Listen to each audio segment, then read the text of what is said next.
Bismillahirrahmanirrahim. Assalamualaikum warahmatullahi wabarakatuh. Alhamdulillah.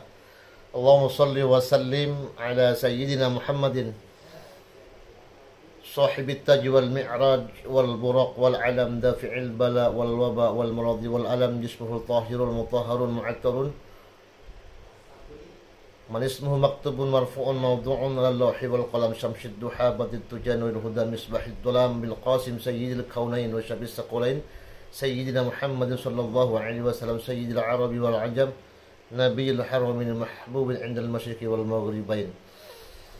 Sahabatku dimanapun kalian berada, biar tidak terlalu panjang videonya, kita langsung aja. Yang tidak asing lagi dengan Gus Wafi ya. Ya tentunya masih berkaitan tentang polemik nasab. Selamat menyaksikan dan semoga berkah. Pembatalan nasab Ba'alawi sebenarnya baru-baru saja, Kiai. Baru tahun ini ada?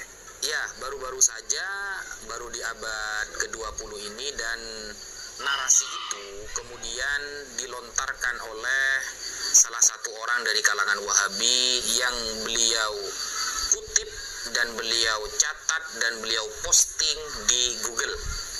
Nah, entah kenapa kemudian Imaduddin dari seorang kiai dari Banten itu mengcopy paste postingan tersebut, lalu menjadikannya sebuah tesis dan mengaku bahwa itu adalah tesisnya dia, lalu dia membatalkan nasab habaib. Ada video yang terbaru, Kiai. Imaduddin mengatakan, meskipun para ahli fatwa atau kita katakan para ulama seluruh dunia, ya seluruh dunia mengakui kepada habaib bahwa beliau, para habaib ini keturunan Nabi asli, maka saya tidak akan mengakuinya. Itu statement yang cukup frontal ya. Masya Allah. Jadi semua ulama sedunia andaikan tetap mengifbat, mengakui para habaib itu nasabnya sambung kepada Nabi, Imaduddin dengan tegas mengatakan saya tidak akan mengakui. Yes. Nah, hanya gara-gara salah satu alasan yang selalu dibawa-bawa oleh beliau adalah tidak tercatat di dalam kitab Asy-Syajarah Al-Mubarakah. Padahal yang kita tahu, Kiai, Syajarah Mubarakah itu salah satu pentahkiknya kan As-Sayyid Mahdi Ar-Rajai. Sayyid Mahdi Ar-Rajai ini punya kitab namanya Al-Mu'tibun. Beliau mengakui nasab para habaib. Sebagai ahli fatwa dan ahli fatwa dalam nasab, beliau disebut dengan nasabah hadza zaman, para ahli nasab zaman ini. Beliau yang mentahqiq kitab Syajaratul Mubarakah saja mengakui kepada nasab para habaib. Masya Allah. Nah, ini Imaduddin menggunakan kitab itu, lalu kemudian menggunakan metodenya tapi isbatnya tidak dipakai. Itu sebenarnya sudah merupakan kesesatan yang nyata, Kiai. Saya jadi teringat di dalam ilmu fikih begini, Kiai. Di dalam ilmu fikih itu sering kita temui seperti ini. Ketika Imam Nawawi contohnya mengatakan bahwa Imam Syafi'i pernah berkata, orang yang membaca Al-Quran maka pahalanya tidak sampai kepada mayit. Itu masyhur perkataan Imam Syafi'i yang dikutip oleh Imam Nawawi. Orang yang membaca Al-Quran tidak akan sampai pahalanya kepada mayit. Andaikan kita cari perkataan Imam Syafi'i ini di kitab-kitab Imam Syafi'i asli, tidak akan kita temukan, sulit kita ketemukan. Lalu apakah kita berani mengatakan Imam Nawawi berbohong? Wah, ini bohong, ini Imam Nawawi perkata. Ternyata di kitab Imam Syafi'i tidak pernah Imam Syafi'i bilang seperti itu. Ini sangat sangat berbahaya sekali ketika mengatakan sekelas Imam Nawawi berbohong. Nah, jadi hal-hal seperti itu sebenarnya sudah lumrah di dalam fikih. Ketika ada seorang ulama mengutip ucapan ulama lain, lalu kita lihat di kitabnya ada, apakah langsung kita klaim bohong? Kan tidak seperti itu konsepnya. Sehingga ya cara untuk menyelamatkan diri pada fitnah yang seperti sekarang ya sudah, kita ikuti para ulama yang muktabar, kita ikuti mayoritas para ulama, karena kata Rasulullah, fa'alaikum bisawadil a'zam, ikutilah grup yang mayoritas, maksudnya mayoritas para ulama. Sekian ya. Iya. Jadi yang jadi heran itu Gus ya, asbabul nuzul atau asbabul wurud terjadinya polemik yang akhir-akhir ini ya, di 1 tahun terakhir ini, yang melatar belakangi kelompok-kelompok yang membatalkan Ba'alawi ini apa sih? Tentunya di situ kan ada sebab dan akibat, ada faktor. Kira-kira itu gimana itu? Kok sampai ngotot, ngeyel dan lain-lain sebagainya? Padahal mereka kayaknya nggak punya dalil yang kuat, gimana itu? Ya, sejauh penelusuran Al-Fakir bahwa orang-orang yang semangat untuk membatalkan nasab Alawi ini sebenarnya karena dengki dan iri, Kiai. Ada sebagian kabar yang datang kepada kita bahwa Imaduddin ini mau nyalon bupati, tidak didukung oleh sebagian para habaib, sakit hati. Jadi masalah tendensius, masalah dendam pribadi. Aslinya pribadi. Itu kabar yang sampai kepada kami dan kabarnya sudah mutawatir.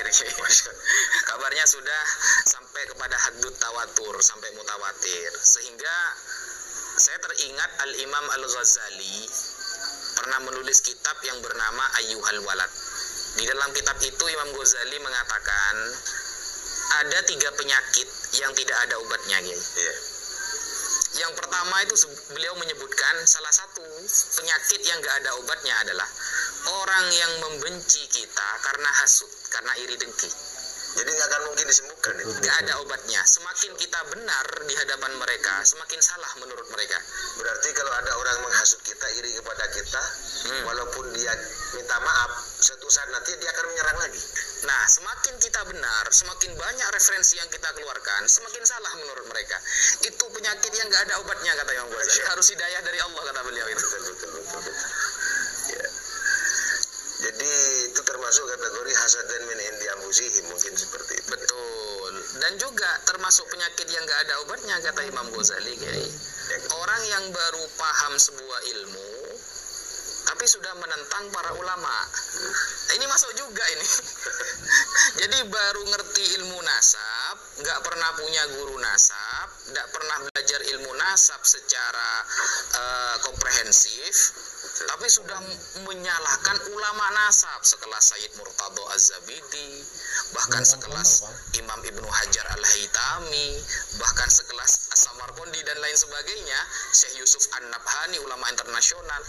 Baru ngerti sebuah ilmu tapi sudah menentang ulama-ulama besar. Ini termasuk penyakit yang gak ada obatnya, kata Imam Ghazali dalam kitab Ayyuhal Walad. Yang kedua, iya, ya itu berarti ini kan saya juga heran yang jadi polemik masalah Ubaidillah kalau nggak salah. Ubaidillah. Nah, Ubaidillah. Pertanyaannya, adakah Gus Wopi punya referensi yang benar-benar valid? Karena mereka menganggap bahwa di situ terpotong, nggak ada kitabnya, nggak ada kitab sezaman, dan istilahnya macam-macam lah. Iya. Pertanyaannya sebenarnya ada nggak kitab yang sezaman sebenarnya itu? Nah, itu alhamdulillah, insya Allah sebentar lagi kita akan menemukan sebuah kebenaran, Kiai, bahwa jadi kita ini kadang, Kiai, terlalu mengikuti framingan musuh. Betul. Musuh bilang begini, kita ikuti. Musuh bilang begitu, kita ikuti. Kita lupa bahwa ilmu nasab ini memiliki standar yang sudah ditetapkan oleh para ulama. Betul.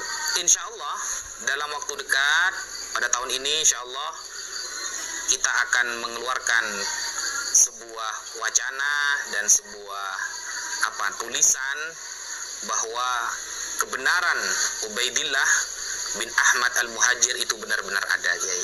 Insya Allah. Amin. Semoga segera terrealisasi dan insya Allah hal itu akan menjadi kabar yang sangat besar, insya Allah. Insya Allah. Luar biasa Gus, itu Gus kan yang ditunggu-tunggu.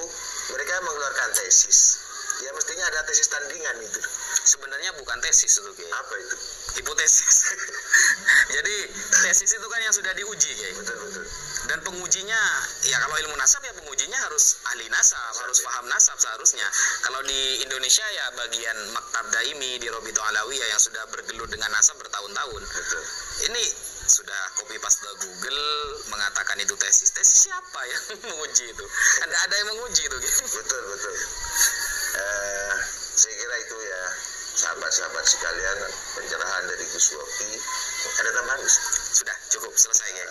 Bahwasanya kita nggak perlu ikut-ikut berpolemik, apalagi ikut-ikut terpengaruh oleh framing kelompok-kelompok yang membenci dzurriyyah Rasulullah. Kita ini sebenarnya tiap waktu kita harus mendapatkan, sangat butuh dan untuk mendapatkan syafaat Rasulullah. Setidaknya kita, kalau kita nggak bisa berbakti secara maksimal kepada Rasulullah, ya janganlah kita melakukan hal-hal yang kontroversi yang sehingga membatal-batalkan segala. Secara tidak langsung itu kan gimana ya? merusak dan merusak tatanan yang sudah baik dari ratusan tahun, ribuan tahun. Nggak ada hal-hal seperti ini. Sekarang baru muncul. Ya, jadi saya teringat teringat sikap-sikap para sahabat, para ulama dulu kepada zuriyah Rasulullah, kepada keturunan Rasulullah, seperti jangankan kepada keturunan, kadang kepada sepupu Rasulullah saja, seperti Abdullah bin Abbas. Ketika sahabat Zaid bin Thabit selesai masalah mensolati jenazah, beliau mencium tangan sahabat Abdullah bin Abbas lalu mengatakan, hakadza naf'alu bi ahli baiti nabiyina. Beginilah cara kita menghormati keluarga nabi kami. Betul. Sampai dicium tangannya. Bahkan kemarin Imaduddin sempat berstatement, orang pertama kali yang mengistilahkan kata Habib. Nah, kata Habib itu gak ada dalam Islam, kata Imaduddin. Yang pertama kali mengistilahkan kata Habib itu orang Yahudi. Di dalam Al-Quran tertulis, katanya dia, nahnu abna'ullah wa ahibba'uh, kami adalah anak-anak Allah dan habib-habib Allah. Nah, diajari Yahudi katanya. Ini kan ngawur sebenarnya. Cara berstatement, cara beristidlal itu tidak seperti itu yang diajarkan oleh para ulama. Padahal Al-Imam As-Sakhawi di dalam kitab Istijlabur Tiqoil Ghuraf, secara sanad yang sahih beliau meriwayatkan bahwa sahabat Abdullah bin Abbas ketika bertemu dengan cucu Rasulullah Ali Zainal Abidin, beliau mengatakan marhaban bil Habib ibnil Habib. Itu ucapan pertama kali disebutkan oleh sahabat Abdullah bin Abbas ketika bertemu dengan Ali Zainal Abidin bin Al-Husain bin Ali. Marhaban bil Habib ibnil Habib. Nah, berarti Abdullah bin Abbas itu dapat dari Yahudi gitu. Apakah Abdullah bin Abbas berarti diklaim Yahudi gitu? Berani sekali. Sehingga cara beristidlal seperti Imaduddin sebenarnya adalah cara-cara istidlal yang digunakan oleh orang-orang Wahabi. Nah, demikian sahabatku penjelasan daripada Gus Wafi ya. Gus Wafi, Masya Allah, tabarakallah, semoga beliau selalu sehat walafiat, barokah ya. Dan jika kalian suka dengan video ini, maka di like, comment, and subscribe. Dan tentunya komenannya yang bermanfaat bagi orang lain sahabatku ya. Mohon maaf yang sebesar-besarnya. Assalamualaikum warahmatullahi wabarakatuh.